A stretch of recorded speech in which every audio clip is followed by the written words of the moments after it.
The magical thing with any kind of bicycle really, but especially a very unusual bicycle like this, is that it breaks the ice with people. People that, you know, they're curious and they want to talk to you and they're positive, and that can only be a good thing. So I've just cycled about 900 miles from Copenhagen via Berlin and Rotterdam and then Hull back here. So I went to Copenhagen, collected the Bullet cargo bike, and I went to Mikkeller, the Danish brewers, and I collected 4 rare imperial stouts. And then I filled the box up on the cargo bike with the beer and a load of HebTroCo trousers, jackets, belts and boots. And then I set off on my journey back home, running pop-up shops along the way. One in Copenhagen, one in Berlin, one in Rotterdam, and then one in Shipley.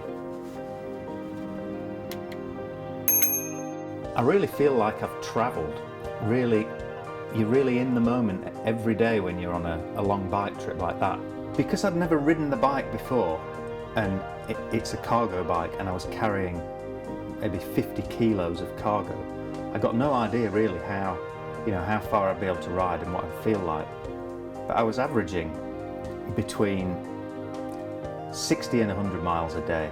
So I did a couple of good 100-mile days, which, you know, felt amazing to be able to go that kind of distance.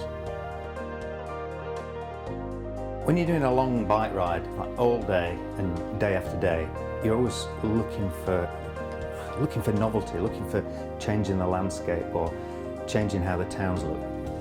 The hardest day that I rode was the day when I rode to Amsterdam, which was supposed to be a kind of relaxing day, but there was a force 10 gale.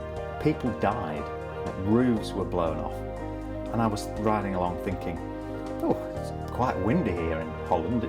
Hats off to the Dutch cyclists who are still out there, but it wasn't really till later that I realised that perhaps it was quite dangerous. I saw loads of deer.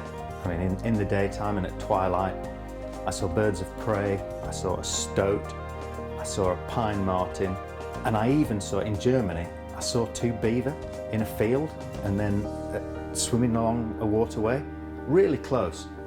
Not close enough to stroke them, but still. Well, we actually have 2 of these cargo bikes. Brant's got one and I've got one. And now we're using them as company vehicles. The day before yesterday we went over to one of our suppliers in Blackburn, a factory, so that's 20 odd miles away. So we rode out there, had a meeting, discussed some new samples and rode back. Today is the last part of this Copenhagen to Shipley journey. So I'm going to ride over today to the Triangle, which is a bar, and we're going to have a pop-up. We're going to auction off a full HebTroCo outfit, and Mikkeller, the Danish craft brewers, gave me some rare beers to auction off. All the money's going to 2 charities, Hjernebarn, which is a Danish charity for children with brain injuries, and Candlelighters, which is a British charity for children with cancer. Oh, yay! Oh, yay!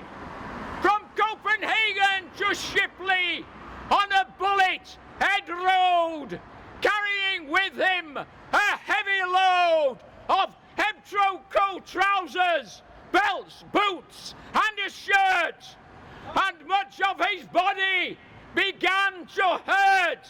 But we're glad that you made it, and now that you're here, let's go inside for some special beer. God save the Queen! Save the Queen! Good for you.